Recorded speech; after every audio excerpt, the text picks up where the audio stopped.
Mungkin sebagian orang terlintas di benaknya, istighfar kami semua sudah tahu. Tapi pertanyaannya, apakah Anda sudah rutinkan? Permasalahan apapun akan selesai dengan istighfar. Beliau bukan menyuruh anaknya minta hajat, tapi disuruh beristighfar. Karena dengan istighfar ternyata hajat-hajat kita walaupun kita tidak minta dipenuhi oleh Sang Pencipta Allah Subhanahu wa taala. Ibnu Taimiyah berkata, "Fikiranku kadang-kadang terpaku kepada sebuah masalah yang sulit aku hadapi, enggak ada solusinya. Maka aku beristighfar kepada Allah 1000 kali." Bismillahirrahmanirrahim. Innal hamdalillah. Segala puji dan puja kehadirat Allah. Nahmaduhu wa nasta'inuhu wa nastaghfiruh. Hanya kepadanya kita memuji, meminta pertolongan serta bertaubat dari dosa-dosa kita. Wa na'udzu billahi min syururi anfusina.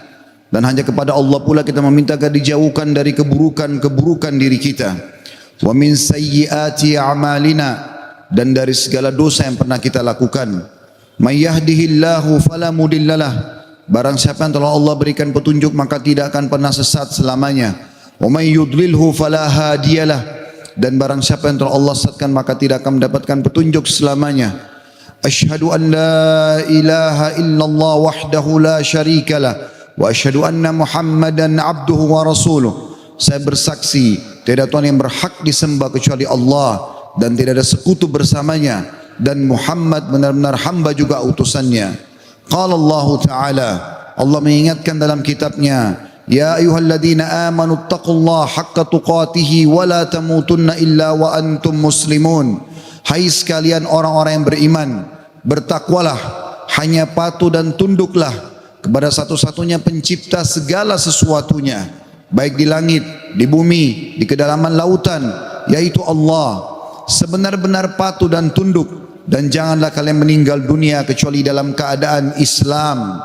Di ayat yang lain qala Allah Ta'ala, ya ayuhan nasu taqu rabbakum alladhi khalaqakum min nafsin wahidah wa khalaqa minha zawjaha wa batha minhuma rijalan katsiran wa nisaa wattaqullaha alladhi tasaaluna bihi wal arham innallaha kana 'alaikum raqiba. Hai sekalian manusia, bertakwalah, hanya tunduklah kepada Allah yang telah menciptakan kalian dari jiwa yang satu yaitu Adam alaihissalam, dan menciptakan dari jiwa yang satu istrinya Hawa alaihissalam, dan telah banyak memberikan keturunan laki-laki juga perempuan dari keduanya. Sekali lagi bertakwalah kepada Allah dan jagalah hubungan silaturahim, sesungguhnya Allah senantiasa mengawasi kalian. Di ayat yang ketiga qala Allah Ta'ala, ya ayyuhalladzina amanu taqullaha wa qulu qawlan sadida yuslih lakum a'malakum wa yaghfir lakum dhunubakum wa may yuti'illaha wa rasulahu faqad faza fawzan 'azima. Hai sekalian orang-orang yang beriman, sekali lagi patuh dan tunduklah kepada Allah, nikmati yang halal, kerjakan yang diperintahkan, tinggalkan yang dilarang, dan ucapkan kalimat yang benar, jujurlah. Niscaya Dia akan memperbaiki amal-amal perbuatan kalian, mengampuni dosa-dosa kalian. Barang siapa yang mentaati Allah dan Rasulnya, dia telah mendapatkan kemenangan yang besar. Amma ba'd, fa inna asdaqal hadithi kitabullah. Kita tahu sebaik-baik rujukan umat Islam dalam segala lini kehidupan mereka, terutama ibadah, adalah Al-Quran, kitabullah. Wa khair hadiyu hadi Muhammadin sallallahu alaihi wa ala alihi wa sahbihi wa sallam. Dan petunjuk yang terbaik setelah Al-Quran adalah petunjuk Nabi besar Muhammad sallallahu alaihi wa ala alihi wa sahbihi wa sallam. Wa syarrul umuri muhdatsatuha, dan seburuk-buruk perbuatan terutama dalam ibadah yang tidak punya rujukan wahyu Al-Quran dan sunnah. Fa inna kulla muhdatsatin bid'ah. Semua ibadah yang tidak punya rujukan dikenal dengan perbuatan baru dalam agama. Wa inna bid'atin dhalalah. Perbuatan baru itu akan membawa pelakunya pada kekeliruan. Wa inna al-finnar, keluar akan membawa pelakunya ke dalam api neraka. Saudaraku seiman rahimani wa rahimakumullah, apa yang saya bacakan tadi dikenal dengan khutbah hajah. Baginda Nabi SAW tidak melewatkan momen-momen penting pada saat ingin menyampaikan wasiat kepada umatnya, kecuali beliau membuka dengan khutbah hajah. 3 ayat tentang pentingnya bertakwa dan tunduk kepada Allah, serta mengingatkan agar ibadah selalu punya rujukan wahyu Al-Quran dan sunnah. Pada kesempatan ini kita akan bahas tentang keajaiban istighfar. Saudaraku seiman, Banyak sekali ayat Al-Quran dan hadis Nabi SAW mengingatkan masalah ini.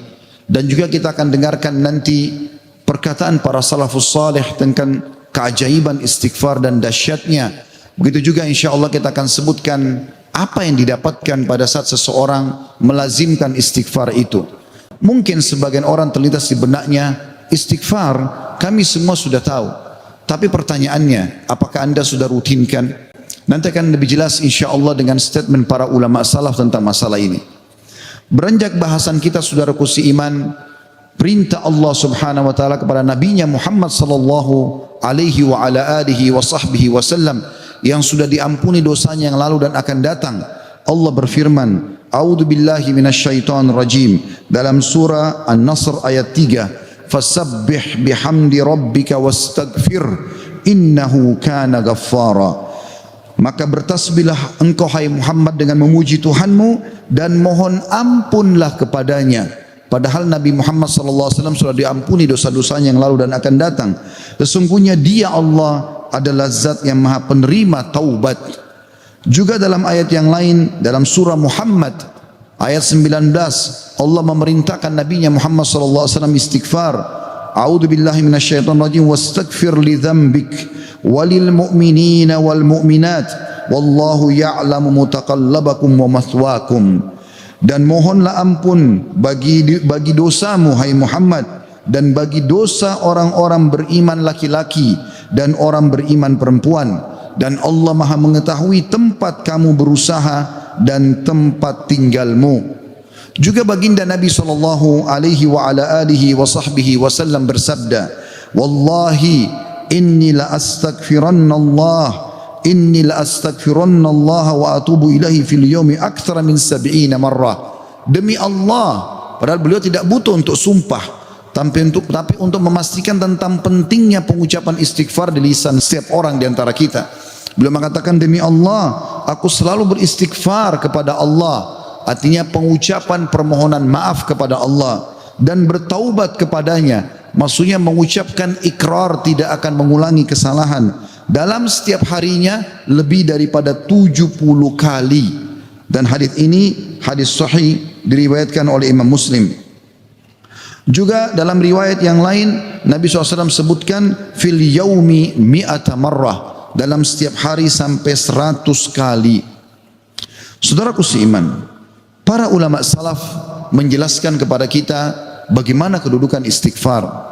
Bermula dari perkataan sahabat yang mulia Abu Musa al-Ash'ari radhiyallahu anhu. Beliau mengatakan, dahulu kita memiliki dua pelindung dari azab atau siksaannya Allah. Salah satunya telah pergi, yaitu keberadaan Rasulullah sallallahu alaihi wa ala alihi wa sahbihi wasallam di tengah-tengah kita. Selama Nabi masih hidup sallallahu alaihi wasallam, mereka tinggal datang ke Nabi mengatakan mohon ampunlah untuk kami. Tapi sekarang Nabi sudah meninggal, maka sudah hilang satu kesempatan itu untuk menghilangkan azab, gangguan, gempa, banjir, bencana, kesulitan, wabah seperti sekarang. Dan tersisa satu, yaitu istighfar. Apabila ia juga telah pergi dari lisan seseorang di antara kita, maka niscaya kita binasa. Rabi' ibn Haytham rahimahullah, seorang ulama tabi'in berkata, merendahlah kalian kepada Rabb kalian, berdoalah kepadanya dikala senggang, maka Allah telah berfirman dalam hadis qudsi, man da'ani fir rakha'i ajabtuhu fi syiddah. Siapa yang memohon kepadaku pada saat dia senggang, aku akan penuhi kebutuhannya pada saat lagi sempit. Wa man sa'alani a'taitu, dan siapa yang memohon kepadaku pasti aku akan beri, kata Allah. Wa man tawadha'a li rafa'tu, dan siapa yang merendah karena aku akan angkat derajatnya. Wa man tafarraga li rahimtu, dan siapa yang meluangkan waktu untuk ibadah kepadaku, aku akan kasihi dia. Wa man istaghfarani ghafartulah, dan siapa yang memohon istighfar kepadaku, memohon ampun, aku pasti akan memaafkan kesalahannya. Sahal radhiyallahu anhu telah berkata tentang istighfar dalam menghapus dosa. Beliau mengatakan, permulaan istighfar adalah pengampunan atau mengingat, memanggil Allah. Kemudian akan bergantung kepada Allah, lalu kemudian tidak akan mengulangi kesalahan-kesalahan. Ibnul Jauzi berkata rahimahullah, iblis berkata, aku membinasakan anak cucu Adam dengan dosa, dan mereka membinasakanku dengan istighfar dan ucapan la ilaha illallah. Manakala aku melihat hal itu pada mereka, aku tanamkan hawa nafsu pada mereka, di mana mereka berbuat dosa tapi mereka tidak beristighfar, karena mereka mengira diri mereka telah berbuat baik. Dan kata para ulama menanggapi statement Ibnu Jauzi rahimahullah, yang pertama syaitan tanamkan adalah supaya manusia lalai berbuat dosa. Syaitan akan lalaikan dia supaya tidak istighfar, karena istighfar adalah kata kunci dihilangkan dosa tersebut dan akhirnya azab Allah tidak datang. Kata ada rahimahullah berkata, Al-Quran menunjuki kalian penyakit dan juga obat sekaligus untuk menyembuhkan kalian. Penyakit kalian adalah dosa-dosa, dan obat penyembuh kalian adalah istighfar. Permasalahan apapun akan selesai dengan istighfar. Andai saja sebuah wilayah disepakati dari pemimpinnya sampai masyarakatnya memasyarakatkan dan membudayakan istighfar di lisan mereka, di meja-meja makan mereka, di halaman rumah mereka, di meja-meja kerja mereka, di masjid mereka, di pasar mereka, demi Allah wahai saudaraku seiman, permasalahan di wilayah itu akan selesai semuanya dan rezeki akan terbuka seluas-luasnya. Anda akan dengarkan nanti kurang lebih 9 manfaat daripada istighfar itu sendiri.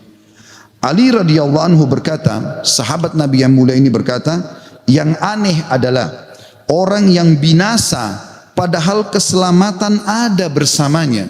Orang bisa kena gempa, banjir, penyakit kronis, kemiskinan, kesusahan hidup. Kata Ali radhiyallahu anhu, yang aneh adalah orang yang binasa padahal keselamatan ada bersamanya. Lalu beliau ditanya radhiyallahu anhu, apa keselamatan yang Anda maksudkan? Kata Ali radhiyallahu anhu, istighfar. Beliau juga berkata, tidaklah seorang hamba diilhami oleh Allah subhanahu wa ta'ala untuk beristighfar. Allah tidak mudahkan lisan Anda mengatakan astagfirullah, itu saja. Kata beliau, kecuali Allah memang berkehendak untuk menyelamatkannya atau tidak mengazabnya. Seseorang soleh juga berkata, hamba berada di antara dosa dan nikmat. Keduanya tidak akan menjadi baik kecuali mensyukuri nikmat dan istighfar dari dosa-dosa. Juga Luqman Al-Hakim yang terkenal Allah namakan surah Luqman atas namanya. Dia berkata kepada putranya, wahai anakku, Allah memiliki beberapa waktu tidak ditolak orang untuk meminta pada waktu itu, seperti antara azan dan iqamah, seperti sepertiga malam, saat hujan turun dan seterusnya. Maka perbanyak istighfar pada saat itu. Beliau bukan menyuruh anaknya minta hajat, tapi disuruh beristighfar. Karena dengan istighfar ternyata hajat-hajat kita walaupun kita tidak minta dipenuhi oleh Sang Pencipta Allah Subhanahu wa taala. Ibunda mulia Aisyah radhiyallahu anha, Ummul Mukminin, berkata, tuba, kegembiraan, kebahagiaan bagi siapapun yang mendapatkan istighfar tertulis indah banyak di buku amalnya. Abu Al-Minhal juga berkata rahimahullah, tidaklah seorang hamba didampingi di dalam kuburnya oleh pendamping yang lebih dicintai daripada istighfar yang dia ucapkan semasa hidupnya. Al-Hasan Basri berkata rahimahullah, perbanyak istighfar di rumah-rumah kalian, di meja-meja makan kalian, di jalan-jalan kalian, di pasar-pasar kalian, di majlis-majlis kalian, karena kalian tidak tahu kapan ampunan akan turun. Seorang Badui berkata, siapa yang ingin menjadi tetangga kami di tanah kami, hendaklah memperbanyak istighfar, karena istighfar adalah awan tebal yang mengandung air atau hujan yang lebat, maksudnya rezeki. Andai saja kita fahami statement-statement saudaraku seiman, mungkin beranjak dari Pak Bupati hafizahullah, pemimpin wilayah Goa, semoga Allah jaga beliau, dan juga seluruh masyarakat Goa ini, apalagi kalau seluruh wilayah Indonesia bisa menanamkan ini, selalu saling berwasiat pemimpin kepada masyarakat, masyarakat kepada seluruh tetangganya, setiap orang kepada keluarganya. Ayo perbanyak istighfar. Setiap lagi diam, jangan cuma diam, astagfirullah wa atubu ilaih. Itu saja. Berapa banyak orang, tadi saya dapat informasi masyarakat gua kurang lebih kalau tidak salah 800.000. Kalau 800.000 orang anggap yang muslimnya misalnya 700.000 saja, semua beristighfar satu orang satu kali saja, ada 700.000 istighfar naik ke langit. Bukankah itu akan mendatangkan rezeki kepada kita? Bukankah itu pasti akan mengangkat wabah dan permasalahan yang kita hadapi? Demi Allah iya saudara. Jawabannya demi Allah iya. Tinggal anda mau amalkan atau tidak. Juga Bakar bin Abdullah Al-Muzani rahimahullah berkata, kalian banyak berbuat dosa, maka perbanyaklah istighfar. Karena seseorang kalau menemukan istighfar dalam catatan amalnya, pada setiap jarak 2 baris buku amalnya hari kiamat, dia akan senang melihatnya. Ibnu Taimiyah berkata, ini statement terakhir dalam perkataan salafus salih. Saya akan masuk setelah itu keutamaan daripada istighfar itu sendiri sebagai penutup khutbah kita insyaallah. Ibnu Taimiyah berkata, fikiranku kadang-kadang terpaku kepada sebuah masalah yang sulit aku hadapi, enggak ada solusinya, maka aku beristighfar kepada Allah 1000 kali. Astagfirullah wa atubu ilaih, astagfirullah wa atubu ilaih. Terus saya ucapkan 1000 kali sampai dadaku dilapangkan dan masalah yang sulit pun terpecahkan. Aku kadang berada di pasar, masjid atau sekolah, tapi hal itu tidak menghalangiku dari zikir dan istighfar sampai aku meraih apa yang aku inginkan. Istighfar teman-teman sekalian. Baik, kira-kira orang yang bertanya, apa yang saya dapatkan kalau saya beristighfar? Yang pertama, akan dicatatkan pahala buat anda sendiri. Karena istighfar ucapan yang tidak butuh energi banyak, hanya lisan dan bibir kita yang tergerakkan, ya, suara sedikit saja, tidak ada energi yang besar. Itu adalah ibadah yang besar pahalanya. Allah subhanahu wa ta'ala memerintahkan kita dan memerintahkan juga Nabinya Muhammad sallallahu alaihi wasallam untuk beristighfar kepadanya. Allah berfirman di dalam surah Mu'min ayat 55, A'udzu billahi minasyaitonir rajim, fasbir inna wa'dallahi haqqun wastaghfir li dzambik wastaghfir li dzambika wasabbih bihamdi rabbika bil asyi wal ibkar. Maka bersabarlah kamu hai Muhammad dan pengikutmu dalam melalui kehidupan dunia dengan segala macam cobaannya. Toh ada kehidupan akhirat yang akan abadi dengan nikmat. Karena sungguhnya janji Allah itu benar. Tidak ada kedustaan. Salat, puasa, zakat, bakti sama orang tua, bersedekah, zikir, doa, apa saja kerjakan, semua akan kau dapatkan hasilnya. Dan mohonlah ampunan untuk dosamu hai Muhammad, dan pengikutmu juga perintahkan mereka lakukan itu. Dan bertasbihlah seraya memuji Tuhanmu pada waktu pagi atau pada waktu petang dan juga pagi hari. Kemudian juga Allah mengatakan dalam surah Al-Muzammil ayat 20, a'udzubillahi minasyaitonir rajim, wastaghfirullah innallaha ghafurur rahim. Dan mohonlah selalu ampunan kepada Allah, istighfar. Sesungguhnya Allah Maha Pengampun lagi Maha Penyayang. Dan yang terakhir ayat Al-Qur'an adalah Al-Imran 133. Tentu ayat banyak sekali tapi saya singkatkan di sini karena khutbah Jumat. A'udzu billahi minasyaitonir rajim. Wasari'u ila magfiratin min rabbikum wa jannatin arduhas samawati wal ardu iddat lil muttaqin. Dan bersegeralah kamu kepada ampunan dari Tuhanmu dan kepada surga yang luasnya seluas langit dan bumi yang disediakan untuk orang-orang beriman. Yang kedua, saudaraku seiman, istighfar sebab utama datangnya rezeki. Allah menyebutkan dalam Al-Quran, ya, apa yang diucapkan oleh lisan nabinya yang mulia Nuh alaihissalam dalam surah Nuh ayat 10 sampai ayat 12. A'udzu billahi minasyaitonir rajim. Faqultu astaghfiru rabbakum innahu kana ghaffara yursilis samaa 'alaikum midrara wa yumditkum bi amwalin wa banina wa yaj'al lakum jannatin wa yaj'al lakum anhara. Maka aku berkata kepada kaumku, ya Allah, kata Nabi Nuh, mohonlah ampun kepada Tuhan kalian. Sesungguhnya Dia Allah adalah Maha Pengampun. Niscaya dengan mohon ampun istighfar kalian itu, Dia Allah akan mengirimkan hujan kepadamu yang lebat dan memperbanyak harta juga anak-anakmu dan mengadakan untukmu kebun-kebun dan mengadakan di dalamnya sungai-sungai. Juga dalam surah Hud ayat 52, Allah Subhanahu wa taala berfirman, A'udzubillahi minasyaitonir rajim.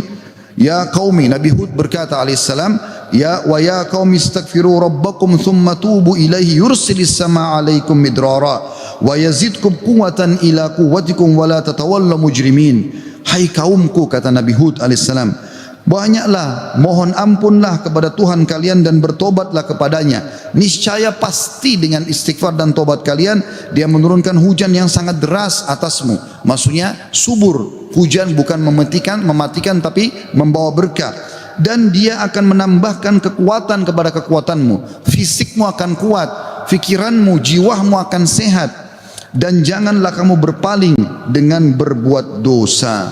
Al-Qurtubi rahimahullah berkata tentang tafsir surah Hud ayat 52, di dalam ayat-ayat ini terdapat dalil bahwa istighfar digunakan untuk meminta rezeki dan hujan. Juga Ibnu Katsir berkata rahimahullah dalam tafsir beliau surah Hud ayat 25, jika kalian bertobat dan memohon ampunan kepada Allah serta kalian mentaatinya, niscaya Allah akan memperbanyak rezeki kalian, memberikan kalian minum dengan nikmat-nikmat langit, mengeluarkan untuk kalian nikmat-nikmat bumi, menumbuhkan untuk kalian tumbuh-tumbuhan, mengalirkan untuk kalian air, dan menjadikan untuk kalian kebun-kebun. Di dalamnya terdapat berbagai macam buah-buahan, dan Dia menyelingi di antara kebun-kebun tersebut sungai-sungai yang mengalir. Yang ketiga, saudaraku seiman, istighfar sebab masuk ke dalam surga. Sebagaimana kita sudah tahu bersama-sama, salah satu zikir pagi dan petang yang sangat dianjurkan adalah membaca Sayyidul Istighfar, tuannya istighfar, yaitu lafadznya sebagaimana dinukil dari Nabi SAW. Beliau mengatakan, Allahumma anta rabbi la ilaha illa anta khalaqtani wa ana abduka wa ana ala ahdika wa wa'dika mastata'tu a'udhu bika min syarri ma sana'tu abu'u laka bi ni'matika alayya wa abu'u bidzambi faghfirli fa innahu la yaghfiru dhunuba illa ant. Yang artinya, ya Allah, sungguhnya Engkau adalah Rabbku, penciptaku. Tidak ada Tuhan yang berhak disembah kecuali Engkau. Engkaulah yang telah menciptakanku dan aku adalah hambamu. Aku senantiasa berada dalam perjanjian bersamamu. Maksudnya mentauhidkan Allah dan tidak bermaksiat. Dan aku yakin akan janjimu tentang pahala bagi orang-orang mukmin semampuku. Aku berlindung kepadamu dari kejelekan yang aku perbuat. Aku mengakui nikmatmu kepadaku serta aku mengakui dosaku. Oleh karena itu ampunilah aku, karena sungguhnya tidak ada yang mengampuni dosa kecuali Engkau. Kata Nabi SAW, siapa yang mengucapkan ini, man qalaha minan nahari mukinan, dia yakin, besok dia ucapkan di siang hari atau pagi hari dengan yakin dalam hatinya, famata min yaumihi, kemudian dia meninggal pada hari itu, qabla an yumsiya, sebelum tiba di sore hari, fahuwa min ahlil jannah, dia pasti masuk ke dalam surga. Wa man qalaha minal laili wa huwa muqinun biha, dan siapa ucapkan walaupun sekali saja di malam hari, famata, maka kemudian dia mati, qabla an yusbih, sebelum dia tiba pagi hari, fahuwa min ahlil jannah. Yang keempat, istighfar adalah sebab dihapuskannya dosa. Mohon maaf kalau sedikit panjang, saya minta waktu sekian beberapa menit lagi. Kata ada berkata radhiyallahu rahimahullah, sesungguhnya Al-Quran menunjuki kalian tentang penyakit dan penyembuhannya, yaitu dosa adalah penyakit dan penyembuhannya adalah istighfar. Allah berfirman, a'udzubillahi minasyaitonir rajim, dalam surah Al-Imran 135, walladzina idza fa'alu fahishatan aw zalamu anfusahum dzakarullaha fastaghfaru lidzunubihim wa may yaghfiru dzunuba illallah wa lam yusirru ala ma fa'alu hum ya'lamun. Dan juga orang-orang yang apabila mengerjakan perbuatan keji dan menganiaya diri mereka, kalau mereka buat dosa, maka mereka ingat kepada Allah lalu mereka memohon ampun terhadap dosa-dosa mereka, dan siapa lagi yang dapat mengampuni dosa selain Allah, dan mereka mereka tidak meneruskan perbuatan dosa itu sedang mereka mengetahuinya. Kemudian teman-teman sekalian, selanjutnya adalah yang kelima, istighfar mencegah hukuman dari Allah Subhanahu wa taala. Saya ambil satu saja. Al Hasan Basri rahimahullah berkata, wahai anak Adam, meninggalkan dosa lebih ringan bagimu daripada mencari taubat, dan ketahuilah bahwasanya pada saat kau meninggalkan perbuatan dosa atau kau beristighfar pada saat berbuat dosa, maka azab Allah tidak akan datang. Karena Allah berfirman dalam surah Al-Anfal ayat 33, a'udzubillahi minasyaitonir rajim, wa ma kana Allahu liyu'adzibahum wa anta fihim, wa ma kana Allah mu'adzibahum yastaghfirun.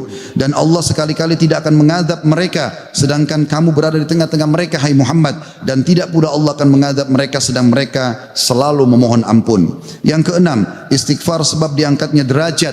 Dalam sebuah hadis, ajarkan bab ini kepada anak anda, Dalam hadis riwayat Ahmad dengan sanad hasan, kata baginda Nabi SAW, Inna Allah Azza wa Jalla yarfa'ud darajati lil abdi salihi fil jannah, fayaqulu ya Rabbi anna li hadhihi, fayaqulu bi istighfari waladika lak. Sesungguhnya Allah yang maha suci dan maha tinggi mengangkat derajat seseorang hamba saleh di surga sehingga dia bertanya, yang sudah mati diangkat derajatnya tinggi di surga. Hamba ini bingung, dia tidak pernah merasa berbuat amal yang bisa membawa dia ke derajat itu. Lalu dia bertanya, wahai Rabbku, dari mana nikmat ini hamba dapatkan? Maka kata Allah SWT, dari istighfar anakmu untukmu. Yang ketujuh, istighfar adalah sebab disucikan hati. Sebagaimana Nabi SAW bersabda, Innal mu'mina idha adzamba dzamban kanat nuqtatan sauda'u fi qalbihi. Kalau seorang mukmin berbuat dosa akan menjadi titik hitam dalam hatinya. Fa in taba wa naza wastaghfara su'ika qalbuhu minha. Kalau dia bertaubat kemudian dia beristighfar kepada Allah, meninggalkan dosanya, maka akan diangkat noda hitam itu dalam hatinya. Fa in zadat hatta taglufa qalbu fadzalika ar-rana alladhi dzakarahu Allah fi kitabihi kalla barrana ala qulubihim ma kanu yaksibun. Dan kalau seandainya dia bertaubat dan meninggalkannya serta beristighfar, hatinya kembali bersih darinya, dan kalau dia tambah melakukan dosa, maka bertambah pula titik hitam itu sampai menutupi seluruh hatinya. Dan itulah makna kalimat ar-ran dalam firman Allah Subhanahu wa taala, sekali-kali apa yang selalu mereka usahakan itu menutupi hati mereka. Surah Al-Mutaffifin ayat 14. Dua poin yang terakhir teman-teman sekalian, yang ke-8 adalah istighfar sebab memperoleh anak dan keturunan. Dinukil dalam sebuah riwayat disebutkan oleh Abu Hanifah rahimahullah dalam musnadnya, bahwasanya seseorang datang mengeluh dari Jabir bin Abdullah radhiyallahu anhu. Seseorang mengeluh kepada Nabi SAW lalu berkata, ya Rasulullah, ya sesungguhnya aku, orang semua punya anak tapi aku sendiri yang tidak punya anak. Maka kata Nabi SAW, mana kau dari dua senjatamu, memperbanyak sedekah dan istighfar, maka dengannya kau akan diberikan rezeki. Kata Jabir bin Abdullah, orang itu pun mengamalkan, lalu saya menyaksikan orang itu dikaruniai 9 orang anak, semuanya laki-laki. Kesembilan dan terakhir adalah istighfar sebab menikmati kesehatan dan kekuatan. Sebagaimana dijelaskan dari dalam surah Hud ayat 52, dan sudah saya bacakan tadi ayatnya, saya tidak ulangi, tapi potongan ayatnya adalah yazidkum quwwatan ila quwwatikum. Istighfar menyebabkan bertambahnya kekuatan di atas kekuatan. Izinkan saya teman-teman sekalian menyampaikan sebuah kisah yang berhubungan dengan masalah ini, atau dua buah kisah ringkas. Ada seseorang di Irak dulu pernah berdagang, kemudian dia menemukan semua pedagang di pasar laku barangnya kecuali dia, dan dia orang miskin. Dia mengatakan, saya pun duduk di dekat barang saya sampai menjelang sore belum laku-laku. Maka tiba-tiba saya mengingat firman atau sabda Nabi SAW, man aksara istighfar, siapa yang memperbanyak istighfar, ja'alallahu lahu min kulli hammin faraja, Allah akan berikan kelapangan dari setiap kesedihannya, wa min kulli dikin makhraja, dan jalan keluar dari setiap masalahnya, dan juga razaqahu min haitsu la yahtasib, maka Allah akan berikan rezeki dari tempat tidak disangka-sangka. Maka dia bilang, saya pun beristighfar kepada Allah, dan terjadi satu keajaiban yang luar biasa. Ternyata datang kepadaku hampir seluruh pedagang pasar datang, dan mereka memperebutkan barang daganganku. Terakhir kisah seseorang yang bernama Abu Yusuf, saudaraku seiman, di musim haji, seorang syekh, dalam kisah yang tidak disebutkan namanya siapa, sedang menyampaikan masalah istighfar. Datang seseorang setelah pengajian bernama Abu Yusuf lalu berkata, Syekh, saya ingin bercerita tentang manfaat istighfar yang anda sampaikan tadi. Kata syekhnya, silakan. Dia bilang, saya menikah bertahun-tahun tidak punya anak sama sekali, dan saya sama istri saya sedih. Lalu satu waktu saya pernah mendengarkan sebuah siaran tentang makna ya firman Allah SWT surah Nuh ayat 10 sampai ayat 12, tadi sudah saya bacakan ayatnya, bahwasanya orang kalau istighfar akan diturunkan hujan dari langit, diberikan keturunan dan juga harta. Lalu saya mengatakan kepada istri saya, wahai Ummu Yusuf, ayo kita istighfar, sudah bertahun-tahun kita berusaha berobat sana sini tidak punya anak. Maka dia sama istrinya yang mengatakan, kami pun beristighfar tidak mengenal waktu, tidak mengenal tempat kecuali di WC. Kita tidak baca di WC, di tempat tidur, di ruang makan, di halaman, selalu baca. Dan subhanallah, kata dia, Syekh, bulan itu Ummu Yusuf hamil dan lahirlah Yusuf. Begitu selesai hamil, lagi masa nifas, saya bilang, Ummu Yusuf, kita sudah bertahun-tahun tidak punya anak, ayo kita istighfar kepada Allah untuk anak yang kedua. Kata dia, anda tahu Syekh, selesai nifas Ummu Yusuf hamil dan kami dapat lagi anak kedua, dua-duanya laki-laki. Setelah anak kedua lahir, di masa nifas saya bilang lagi, wahai Ummu Yusuf, Kita beristighfar kepada Allah untuk anak yang ketiga. Maka saya sama Ummu Yusuf beristighfar yang ketiga, dan ternyata selesai masa nifas hamil dan juga melahirkan di tahun ketiga anak laki-laki yang ketiga. Kata syekhnya, semoga Allah berkahi.